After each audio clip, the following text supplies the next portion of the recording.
Ok, muy buenos días. ¿Cómo están? Buenas tardes ya, ¿verdad? Qué bueno estar, porque ya se dieron cuenta qué fácil fue para mí enamorarme de esta hermosa chica adoradora, ¿verdad? Del Señor.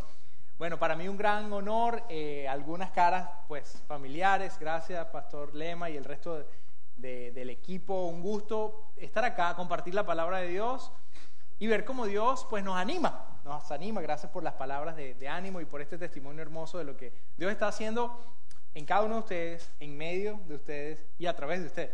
Y me uno a esa alegría y me uno a la bendición de explorar la palabra de Dios hoy con un mensaje que está basado en una epístola hermosa del apóstol Pedro, y para mí, como siempre, uno se mete en la palabra de Dios y sale bendecido por medio de ella.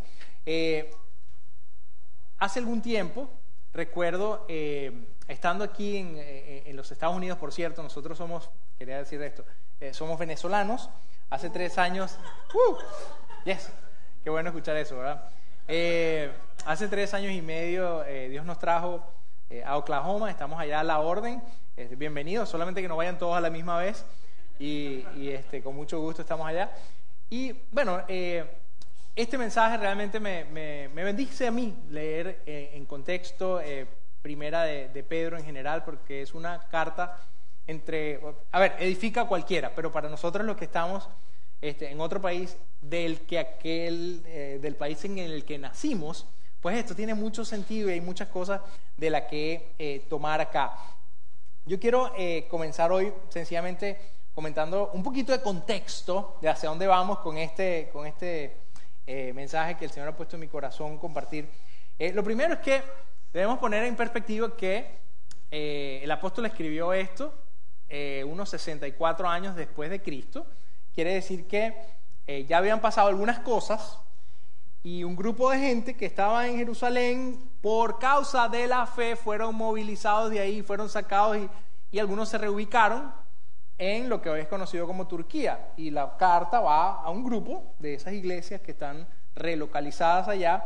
Significa que ellos antes habían sufrido por su fe en Jerusalén, pero ahora estaban en otro sitio sufriendo por su fe y por el hecho de ser extranjeros, por las dificultades. ¿Alguno ha pasado por alguna dificultad como extranjero aquí por casualidad? No hay tantas, ¿verdad? Todo uno se adapta rápido, al mes siguiente ya está adaptado y no pasa nada, ¿verdad? No es cierto, tiene muchos que han experimentado eso, otros no lo han experimentado, no pasa nada. De todas maneras, aquí hay edificación para todos en la palabra de Dios. Entonces, estos expatriados estaban viviendo una penuria, estaban viviendo dificultades. Y entonces, bueno, siempre en medio de todo eso, yo no sé por cierto, a veces uno piensa que uno es el que está pasando solo por estas dificultades, ¿verdad? ¿Cuántos de ustedes se han sentido de ese Señor? Tú como que no me escuchas, tú como que no estás viendo mi dificultad. Pero resulta que en este tipo de dificultades, de los que se han movido de un país a otro, no sé si tienen tenían este número en mente, pero se estima que hoy en día hay unas 300 millones de personas que viven fuera de su país de origen. O sea que no estamos solos los que estén en esa condición, no somos los únicos. De hecho, más adelante en el mismo apóstol Pedro, en esa misma epístola, dice: así como muchos otros hermanos en el mundo están pasando por esta misma dificultad. Entonces es importante tener eso en perspectiva, porque a veces uno piensa que uno solo es el que está pasando por la dificultad, ¿verdad? Pero entonces, el objetivo de que es importante como poner esto al comienzo, el objetivo de esta carta que escribió el apóstol Pedro es precisamente para alentar a los lectores,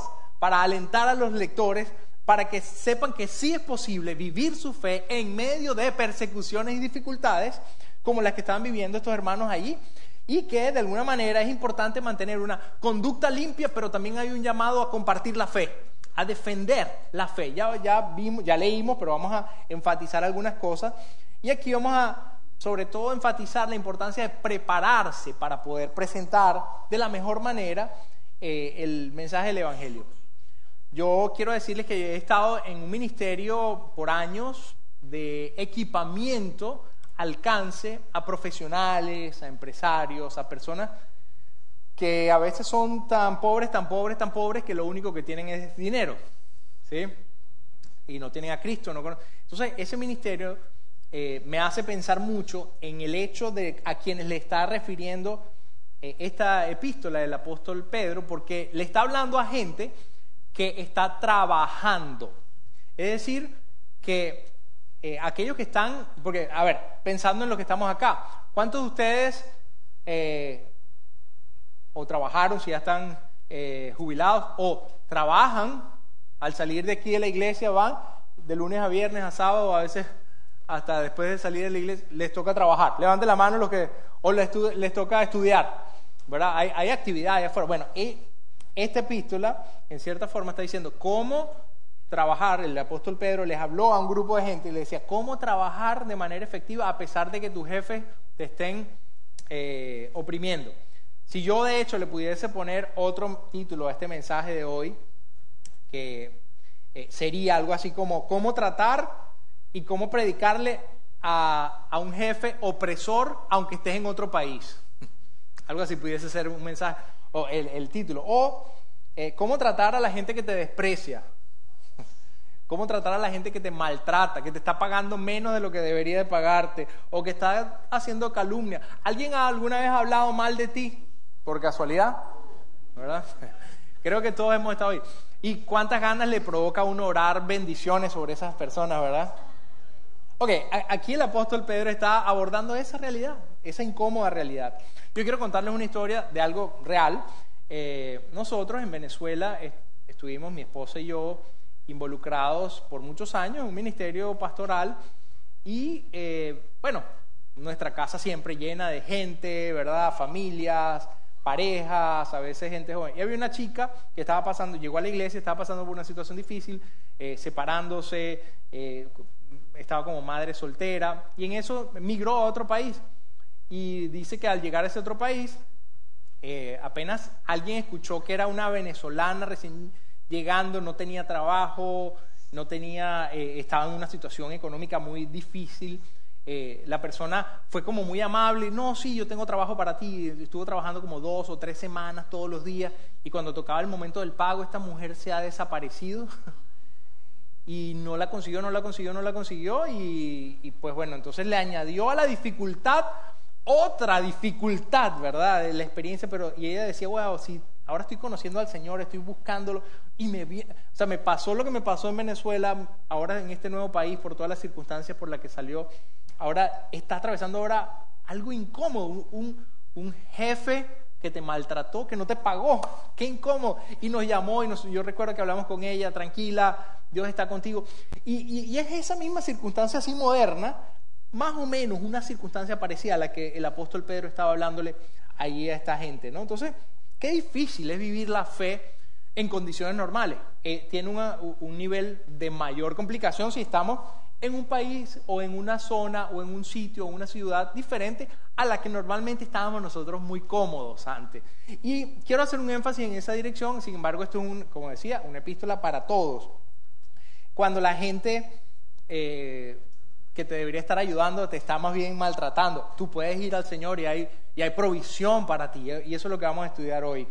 Esta chica de la que les hablaba, ella consiguió consuelo, ánimo, apoyo, amor en una iglesia local.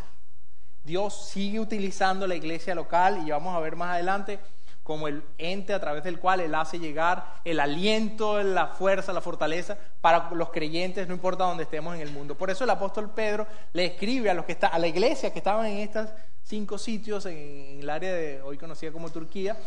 Le dice, ustedes, y ahí viene lo primero, cuando lo leemos dice, finalmente, sean todos de un mismo sentir, sean compasivos, ámense fraternalmente, sean misericordiosos, sean amigables. Pero una cosa es que te digan eso y otra cosa es que te lo digan cuando estás pasando por una situación difícil, ¿verdad? Porque ¿quién quiere ser muy amigable cuando está pasando por una situación difícil? Uno cuando está pasando por una situación difícil no es tan amigable, ¿o sí? ¿Verdad? Pero la realidad es que el llamado es, hey, únanse. No devuelvan mal por mal, te están tratando mal, pero tú no devuelvas mal por mal. Acuérdate que tú fuiste llamado, ahí dice, para que le das bendición, para constituirte como un ente de bendición. Entonces, yo quiero compartir hoy 3 puntos base.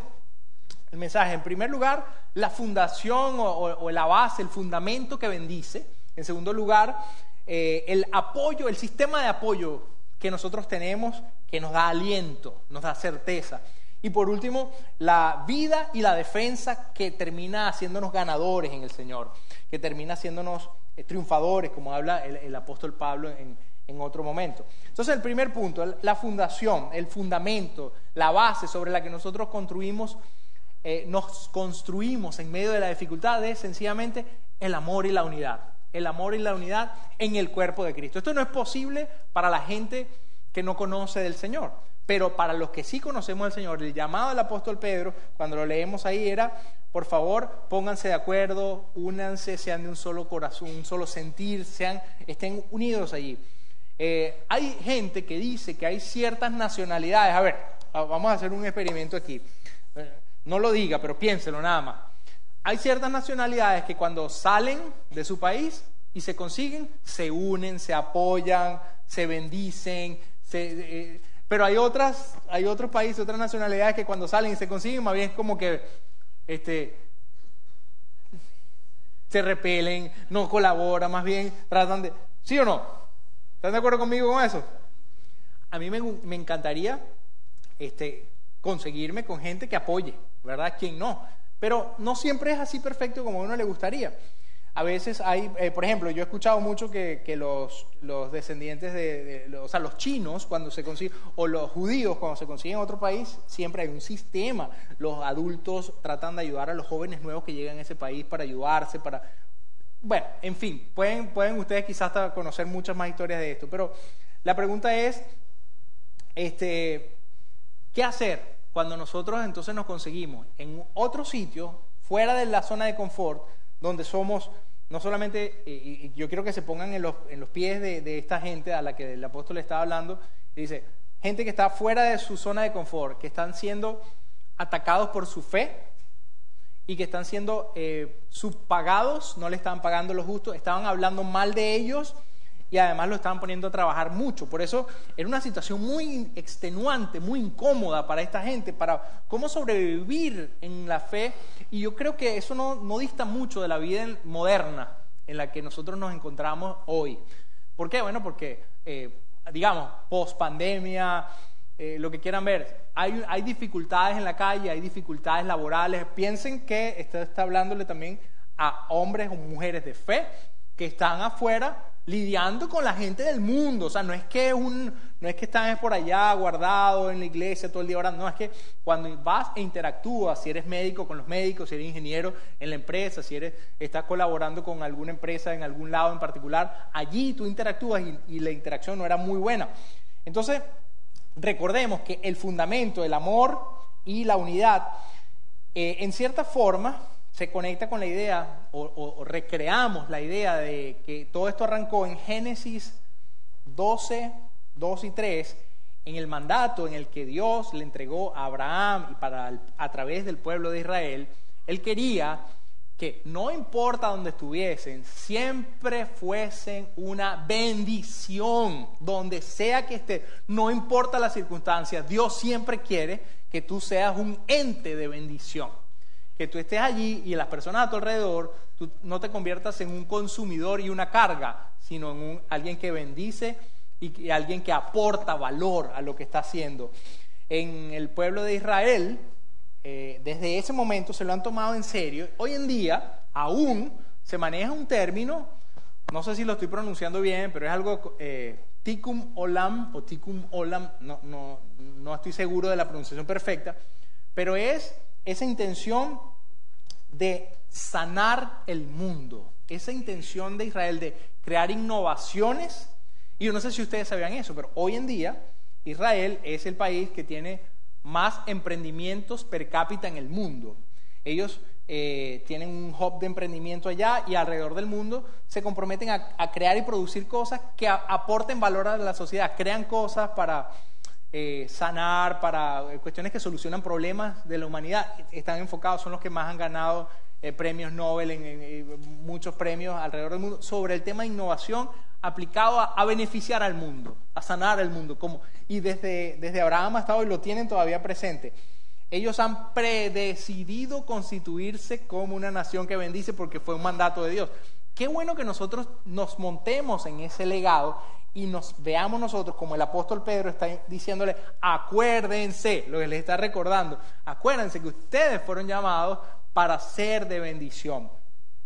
Entonces, ese fundamento es la unidad. No podemos ser de bendición si no estamos unidos. Ese es el primer punto. El segundo tiene que ver con el sistema de apoyo o de protección que nos da certeza cuando nos movemos en nuestra vida.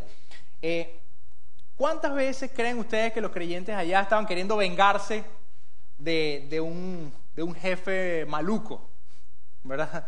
De un jefe que no los trataba bien o de gente que se estaba aprovechando de ellos, ¿verdad? Estaban siendo, en esos momentos no es tan fácil dejárselo todo a Dios, ¿verdad? Decir, Señor, encárgate tú. Pero el llamado, si ustedes leen ahí conmigo en la epístola, dice, el que quiere amar la vida y ver días buenos, refrene su lengua del mal. Y después dice, y sus labios no hablen engaño, apártense del mal, hagan el bien, busquen la paz y síganla. O sea, vean el contexto, está diciéndole, yo sé que ustedes tienen ganas de devolver ese maltrato que le están dando, pero no, espérense, los ojos del Señor están sobre los justos, el Señor está contigo, Él sabe lo que tú estás haciendo, pero y sus oídos atentos a sus oraciones, pero el rostro del Señor está contra aquellos que hacen el mal, así como, tranquilo Bobby, tranquilo, ¿verdad? Tómatelo con calma, el Señor sabe tu circunstancia, sabe lo que está pasando, Él va a tratar al que te está maltratando y va a ser relevante y va a proveer y te va a bendecir a ti, así que tranquilo, y esa es nuestra seguridad en la medida en que nosotros nos movemos y tomamos conciencia de esto.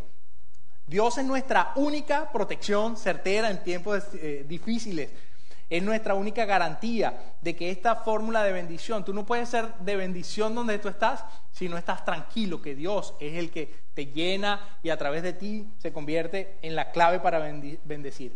Pero allí Él nos da, de alguna manera, certeza. Y yo quiero poner esto de forma práctica. Él sabe, si te están pagando menos de lo que te deberían de pagar, Él lo sabe. A veces estamos muy preocupados, ¿verdad? A veces no nos alcanza el dinero para todo lo que quisiéramos. A veces sentimos que otros... Aquí el apóstol le está diciendo a esta gente, ustedes preocúpense, y vamos al tercer punto, preocúpense por hacer el bien. Es decir, hay dos formas de sufrir en esta vida. Sufrir haciendo el bien o sufrir haciendo el mal. Él les está diciendo, es muchísimo mejor que ustedes hagan el bien. ¿Y qué es hacer el bien? Bueno, él no los explica de alguna manera acá. Hacer el bien tiene dos dimensiones y ese es el tercer punto. Tiene que ver con una vida y una defensa, un testimonio hablado y uno vivido de quién es Dios y de lo que ha hecho en nuestra vida y de la esperanza en Cristo que tenemos. Ahí nos dice, vivir bien para Dios, hacer según lo que entendemos. ¿Qué significa tener una buena conciencia de lo que nos habla acá? Bueno, pudiésemos pasar el día aquí hablando de esto, pero en términos prácticos de lo que se nos habla acá es, sencillamente, trabaja bien, haz lo que entiendes de la palabra, aplica lo que sabes de la palabra de Dios. Si tú... el dilema para los cristianos de forma práctica cuando salimos a la calle a trabajar no es, digámoslo así, si sabes toda la Biblia en perfección y si toda la Biblia en perfección la estás aplicando. La pregunta es, ¿cuánto de la Biblia sabes y cuánto de la que sabes estás aplicando? Porque a veces sabemos, digamos, una persona nueva en el Señor puede conocer un versículo y bueno, qué bueno que sabes un versículo y al salir lo pones en práctica, ¿verdad? Pero la idea no es quedarte allí, es empezar a aprender más de la palabra de Dios y mientras más aprendes, más aplicas y eso es, en cierta forma, el trabajo de Dios en ti y ahí eso es hacer el bien, es trabajar de acuerdo a la palabra de Dios en tu cotidianidad y qué hermoso es saber que el llamado de Dios, y ya lo vamos a describir, es que seamos embajadores de Cristo. El apóstol Pablo, aparte, en 1 Corintios 5:20 nos dice que somos embajadores de Cristo, como que si estuviésemos pidiéndole, como que si Dios le estuviese llegando, pidiendo a la gente que se reconcilie con Él. Es decir, que aquí Dios quiere que entendamos que cuando tú estás, escúcheme esto, cuando tú estás en tu ambiente de trabajo, no hay tal cosa como un cristiano neutro.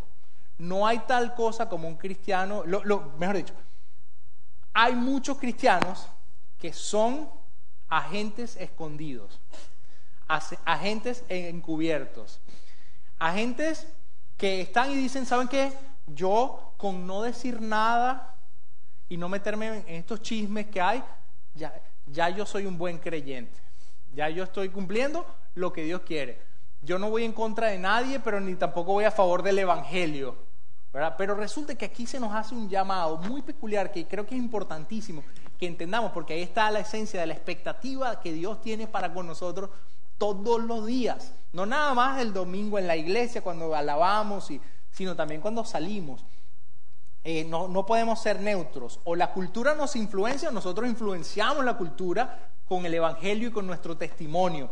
Acá se nos hablan de dos cosas. Por cierto, recordaba en mi época, estaba de vacaciones espirituales por ahí en mis teen ages, o sea, cuando estaba desde los 13 hasta los 21 años, escuché mucha música Rastafari. ¿Sí han escuchado la música Rastafari? La música reggae y tal. Entonces, pero había una cuestión que me llama la atención, que para ellos es importante tres cosas. Y ellos dicen palabra, sonido y poder. Cualquier manifestación venía acompañada de palabra sólida, en teoría, de sonido, porque la música está involucrada, y de poder. ¿Por qué comento esto? Bueno, porque en cierta forma aquí el apóstol Pedro, a diferencia de los Rastafaris, nos está diciendo, para los creyentes, para vivir nuestra fe en medio de la dificultad, hay dos cosas muy importantes, que son, por un lado, tu testimonio, lo que tú haces todos los días, y tu capacidad de compartir el evangelio, y tu capacidad de apropiadamente compartir el evangelio. No sé si alguna vez han escuchado esa frase de San Francisco de Asís que decía, predique el evangelio en todo tiempo, y si es necesario, usa palabras. ¿Sí han escuchado eso en algún momento? Yo no sé, yo veo que aquí el apóstol Pedro nos está llamando a algo diferente, o estaba llamando a este grupo a algo diferente, porque estaba diciéndoles a todos acá, decía, más bien honren al Señor en su corazón, a Cristo como Señor. Dice, estén siempre preparados para responder a todo el que les pida razón de la esperanza que hay en ustedes, pero háganlo con gentileza y respeto, manteniendo la conciencia limpia. Para los que hablan mal de vuestra buena conducta, de ustedes en Cristo, se avergüencen de sus calumnias. Si es la voluntad de Dios, es preferible sufrir por hacer el bien que por hacer el mal. Lo que nos está diciendo, y fíjense, yo no sé si ustedes han visto esto. Por un lado, yo he visto, hay personas que se colocan aquí y dicen, no, yo le predico en todo momento a todo el mundo, le guste o no le guste. Se ponen aquí, ¿verdad? Vamos a decir, son los radicales de este extremo. Por otro lado, tenemos a uno que dice, no, yo no predico, mi testimonio abruma a la gente con la presencia de Dios, ¿verdad? Y la gente siente y se imaginan Juan 3:16 de verme trabajando, ¿verdad? Hay gente que... Entonces la pregunta que nos hacemos es, ¿qué espera de Dios? O sea, ¿cuál es ¿hay acaso algún extremo correcto? Bueno, la realidad es que aquí lo que nos está diciendo, la forma en como yo lo veo, y aquí podemos sacar mucha sabiduría de parte de Dios, pero me llama la atención que el llamado es a las dos cosas. Es decir, tú vas a predicar porque se necesita que prediques, porque Dios no eligió... sí, Dios nos da evidencia a través de la creación, pero Él nos encargó a los seres humanos, a los que hemos creído en Él, en llevar el evangelio y en defender, y ya voy a hablar de eso. Pero también nos dice, pero también tu conducta debe arropar esa predicación. Es las dos cosas, no es una cosa y otra. Ahora, hay momentos donde tu testimonio hablará más fuerte que tus palabras, pero hay momentos donde la palabra es importante. Y esa sabiduría de cuándo hacer que eso la da el Espíritu Santo, pero debemos estar, por un lado, teniendo una conciencia limpia de que estamos trabajando honestamente, y por otro lado, listos y preparados para estar atentos, como dice ahí, con cuáles son las dos características que dice, que prediquemos, o sea, que estemos listos para defender con reverencia y mansedumbre. Reverencia y mansedumbre, porque hay personas a veces que dicen, a mí no me importa lo que piensan de mí, yo lanzo en cualquier... Pero ahí no está diciendo, cuando estás en un contexto de dificultad, tú puedes estar queriendo compartir el mensaje correcto, pero si lo haces de la forma incorrecta, sin sensibilidad, quizá pierdes efectividad. Entonces es un gran reto el que tenemos en ser sensibles a la guía del Espíritu Santo, porque Él sí quiere que compartamos y sí quiere que trabajemos fuerte. Y este contraste es importante verlo. Yo recuerdo hace muchos años allá en Venezuela, había una tía mía que ella en ese momento no era cristiana, gracias a Dios ahora sí es. Pero ella nos llama, yo tenía un jardín en su casa muy grande, y me llama un día, yo estaba, no recuerdo dónde nos conseguimos, y me dice, a mí me dicen allá en Venezuela Chucho, ¿no? Entonces me dice, mira Chucho, ven acá, yo sé que tú eres cristiano, cuéntame, tú sabes que mi jardinero, él dice que es cristiano, pero yo me lo consigo a veces ahí en media mañana, a las 10 de la mañana, debajo de una matita, porque está muy caliente la cosa, y él leyendo su Biblia, y yo le estoy pagando para que arregle y ponga bonito el jardín. ¿Qué opinas tú de eso? Me dice. Yo, me puse ya en problema. Yo le dije, esto es verídico, le dije, me parece que está mal lo que está haciendo ese hermano. Sí, es un hermano en Cristo, chévere, pero si tú le estás pagando para que te arregle el jardín, te tiene que estar arreglando el jardín, tú no le estás pagando para que lea Biblia. Y entonces ella cuando se lo va a reclamar, entonces él empieza a predicarle. Entonces le digo, doble mal está haciendo el hombre, ¿verdad?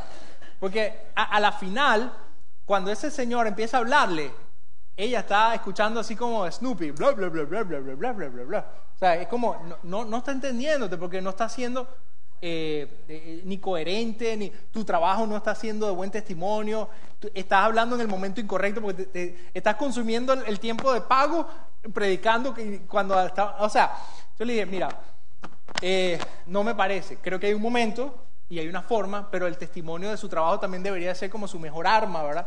Por otro lado, conocí hace un tiempo un señor que se llama Chuck Eumurian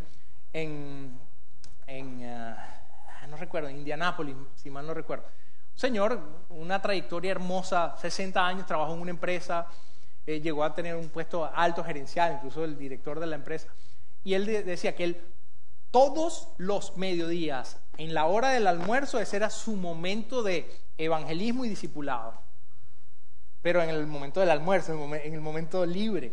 Y él decía, yo antes de salir al almuerzo, yo oraba y le pedía al Señor, Señor, dame la sabiduría para saber exactamente a quién quieres tú que yo le hable hoy nuevo, de una empresa de estas grandes corporaciones, o a quién quieres que siga. Entonces con unos días se discipulaba uno, otros días hablaba de Cristo a gente nueva, por 60 años, ¿cuántos días son intencionales? Entonces lo que quiero decir acá, que esto de prepararse, y ya lo vamos a ver, esto de la apología, presentar defensa del Evangelio, no es algo que ocurre de la noche a la mañana, así que un día tú te amaneces y ya yo estoy preparado. No, hay que meterle intencionalidad, hay que aprender la palabra de Dios, equiparse, y la iglesia juega un rol muy importante, porque puede ser que aquí los pastores y todo el programa de equipamiento esté listo para usted, pero la respuesta que ustedes le den a eso, y si se quieren equipar, pues déjenme decirles, desde hoy en adelante nadie tiene excusa, porque saben que el Señor está esperando que estemos preparados para presentar defensa. Cuando alguien te dice, bueno, háblame por qué tú trabajas de forma integral, decidida, determinada, te han hecho mal y tú sigues adelante y en vez de maldecir bendice y quieres ser de bendición. ¿Por qué? Entonces tú tienes que estar listo, porque a veces, y el contexto acá era que estaban hablando mal de los cristianos porque les acusaban de cosas como, por ejemplo, que supuestamente que tenían unas prácticas extrañas ahí porque que el cuerpo de Cristo, compartían el cuerpo de Cristo, entonces los tildaban de carnívoros y estaban hablando mal de ellos, pero no, era sencillamente estaban tomando la Santa Cena, ¿verdad? O también hablaban mal de ellos porque decían que estaban poniendo a un rey por encima del César y el rey Jesús. Entonces esas acusaciones falsas, ¿cómo se sentaba un trabajador a conversar con un jefe no creyente y ganaba el argumento? Entonces no se trataba, y aquí viene, yo quiero enfatizar que no se trata de la apología, la apologética, mejor dicho, que es la palabra que aparece allí de presentar defensa, de defender. Pues yo les pregunto, ¿ustedes creen que el Evangelio necesita defensa? ¿Ustedes piensan que Dios necesita defenderse? ¿Necesita a nosotros que lo defendamos? Bueno, aquí es una mezcla, es decir, obviamente Dios no necesita ser defendido, pero Él quiere usarnos a nosotros como instrumentos para lo que Él está queriendo hacer en la vida de las personas. Él quiere que nosotros seamos ustedes saben en inglés la palabra newsboys, los que llevan las noticias, los que llevan el periódico. No quiere que seamos los que escribimos el periódico. Ya el periódico está escrito, nosotros somos los que llevamos las buenas nuevas a las personas. Y Él quiere que lo hagamos con diligencia. Recuerdo allá en Venezuela, había una señora que todos los domingos yo iba a comprar 2 de los periódicos, y cuando llegaba, la señora, como siempre me veía todos los domingos, sabía lo que yo iba a buscar, el tipo de revista que conseguía, y ella a veces me decía, mire, hijo, venga acá, compre este periódico hoy, se lo recomiendo porque viene con una enciclopedia y en la página 4 tiene un artículo de lo que a usted siempre le gusta, así que cómprelo. Entonces ella sabía lo que estaba ahí, me daba razones, me daba argumentos, me animaba a comprarlo, y yo decía, venga, dámelo acá, quiero también comprar ese este día. Entonces Dios quiere que nosotros seamos, en el contexto, defensores, promotores de las buenas nuevas que Él ya nos dejó en Jesús. Nosotros motivamos a la gente, pero necesitamos estar preparados. Necesitamos, como dije, estudiar la palabra de Dios, y debemos hacerlo con reverencia, con respeto, no con altanería y arrogancia. A veces hay cristianos que por la arrogancia interrumpen lo que Dios quiere hacer en la vida de otras personas. Entonces debemos personificar el mensaje a través de nuestro testimonio y a través de una presentación del Evangelio. Quiero terminar diciendo esto. El secreto para vivir nuestra fe en las circunstancias hostiles implica, entonces, en primer lugar, amarse y unirse entre los creyentes. Cuando los creyentes se unen, ahí hay poder y podemos salir a enfrentar los retos del mundo. Solos no se nos recomienda. El apóstol Pedro dice, por favor, todos ustedes sean de un mismo sentir, hospitalables, amigables, cercanos, ámense allí. Eso es lo que está diciendo. De lo contrario no van a poder. Segundo, entonces afiancemos nuestra certeza en Dios como nuestro protector. Él nos cuida, Él es el que hace justicia, nosotros no. Él sabe nuestras necesidades y provee para nuestras necesidades. Y por último, la expectativa de Dios de que vivamos y compartamos nuestra fe con otras personas. Los expatriados normalmente, y díganme ustedes si no les pasa, uno piensa mucho en la tierra que dejó, ¿sí? Y se enfoca a veces en los problemas que tiene aquí en la tierra en donde está. Pero el apóstol Pedro nos dice, ni esa ni esta. Tu mente debe estar puesta en tu verdadera ciudadanía, que es la celestial. Él nos dice ahí en su palabra, en la palabra del Señor, dice, lo primero que nos dice que, bueno, Cristo murió por los pecados una vez por todas, el justo por los injustos, para llevarlos a ustedes a Dios. Él sufrió la muerte en su cuerpo, pero el Espíritu hizo que volviera a la vida. Nos está diciendo, no te preocupes, Jesús sabe lo que es sufrimiento, Él sabe lo que significa que lo maltraten, y él te ama, y Él te entiende. No estás hablando con un Dios que no entiende el sufrimiento. Él entendió al máximo el sufrimiento, Él entregó su vida por ti, por tus pecados, no lo merecía, pero Él aceptó todo ese sufrimiento. Pero además nos dice, y cuando lo leemos hacia el final, dice, quien subió al cielo y tomó su lugar a la derecha de Dios, y a quien están sometidos los ángeles, las autoridades y los poderes. Quiere el apóstol que nos centremos, que fijemos la mente en nuestra ciudadanía celestial. En Jesús está en el cielo hoy reinando, y nuestra ciudadanía, si hemos creído en Él, es allá. Entonces, sí, está bien, añoramos nuestro país de origen, o nuestra realidad original, y sufrimos en la realidad actual, pero eso no nos debe quitar la mente y la vista de Jesús y de nuestra patria celestial en la que vamos a vivir eternamente los que hemos creído en Él. Quiero decirles que esto nos lanza un gran reto a la iglesia. ¿Por qué? Porque la iglesia es en la que se procesa, la iglesia local, en la que se procesa y se crea el ambiente para la nutrición de los creyentes que van a salir a enfrentar las dificultades del mundo. Lo que el trabajo de los pastores y todos los que sirven aquí implica es que están queriendo equiparlos a ustedes para que cuando salgan por esas puertas estén listos durante la semana para enfrentar las dificultades. La iglesia no es un crucero de estos que sale de aquí de las playas de Fort Lauderdale, en donde la gente se monta un ratico y cuando se baja, ¡ay, qué chévere estuvo! ¡Ay, qué bueno, vinimos a la iglesia y nos consolamos! No, la iglesia se parece más a uno de estos buques de guerra que un portaaviones. ¿Saben los portaaviones? ¿Qué hacen los portaaviones? Sencillamente son una plataforma en la que viene el avión, recarga gasolina, comida para el piloto y agarra nueva dirección de cuál es la misión y sale. Su misión es afuera, su misión no es en el barco. Pero el barco es su centro desde el que es enviado, desde donde se nutre, desde donde obtiene lo que necesita para salir. Así mismo debemos nosotros ver a la iglesia y ser la iglesia, ser ese ente que recibe al que está dolido, al que tiene necesidad, pero también ser ese ente de equipamiento. Y eso es lo que es importante, que cada uno de nosotros sepa y vea en la iglesia y sea parte de eso. Somos una iglesia en la que Dios quiere que haya amor, haya unidad para poder equiparnos. Que seamos siempre, que demos la bienvenida, que seamos una mano abierta a la comunidad, como lo está haciendo esta iglesia, que quiere intencionalmente seguir siendo la mano de Cristo hacia la comunidad. Nosotros en nuestra iglesia en Venezuela, hace 5 años, perdimos el 75% de los miembros, incluyendo muchos de los líderes. De 800 miembros de nuestra congregación, bajó en un año a 250, 300. Y en el momento eso se convirtió en algo muy difícil. Después de tantos años entrenando y equipando gente y nombrando y armando y viéndole el crecimiento, en el comienzo lo sufrimos mucho, pero saben que un día Dios nos dijo: no te preocupes, no se preocupen. Esta gente que cuando sale, ellos si son enviados y si son equipados, ellos están equipados, ellos son ahora 500 agentes de bendición a donde quiera que se hayan ido. Y nuestra mentalidad cambió, incluyendo uno de esos 500 que estaba saliendo más o menos hace unos 5 o 6 años. Aterrizó aquí en esta iglesia un hermano muy querido, el hermano Soteldo.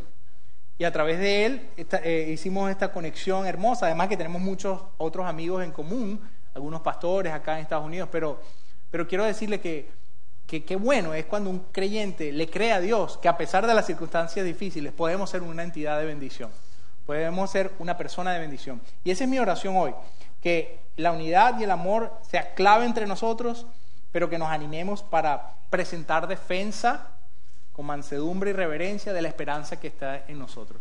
Que no nos dé pena hablar de lo que Cristo hizo en la cruz. Y si hay alguien aquí que diga, bueno, yo no tengo el confort, yo sí quiero darle a mi jefe cuando me maltrata, no me provoca ser de bendición. Te entiendo, todos hemos estado ahí, pero solamente cuando experimentas el amor de Jesús en tu vida es que puedes salir a ser de defensa y a compartir. O sea, tú no puedes compartir una esperanza y una alegría si no la tienes. Y la única forma de tenerla es entender lo que Jesús hizo en la cruz al morir por nuestros pecados, ¿verdad? Y al perdonarnos, pero al nosotros decidir entregar nuestra vida a Él. Así que mi mensaje, y cierro con esto, es 2. 1, si eres un creyente y estabas desanimado, toma ánimo, que sí puede ser de bendición ahí donde tú estás, pero debes entrenarte.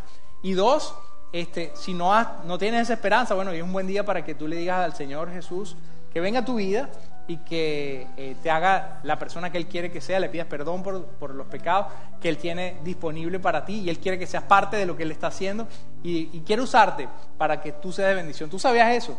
Que Dios quiere usarte para que tú seas de bendición, que no seas un consumidor del universo, que seas alguien que bendice en nombre de Él. Y ese es mi anhelo. Les invito a que hagamos una pequeña oración. Gracias, Padre, porque tu palabra es hermosa, nos bendice y salimos cada vez que nos metemos en ella refrescados y bendecidos. Gracias por cada uno de los que están acá. Si hay alguien que no te conoce, que pueda dar un paso hoy al frente y decir, yo te necesito, te pido perdón, he vivido para mí y yo quiero esa esperanza para ser alguien usado por ti para bendición de muchos. Te lo pido y te quiero recibir en mi corazón, yo quiero creer en ti desde este día y hazme la persona que tú quieras que yo sea. Pero si también eres alguien que está aquí, has venido solo a sentarte los domingos y sabes que Dios tiene ahora expectativas para ti, pues que vayas en el nombre de Jesús y seas de bendición y te equipes y que presente defensa, pero también seas buen testimonio con tu trabajo. Y yo estoy seguro que tu comunidad, tu familia van a empezar a ver a Cristo a través de ti. Gracias te damos, Señor, en el nombre poderoso de Jesús. Amén y amén. Amén. Dios les bendiga.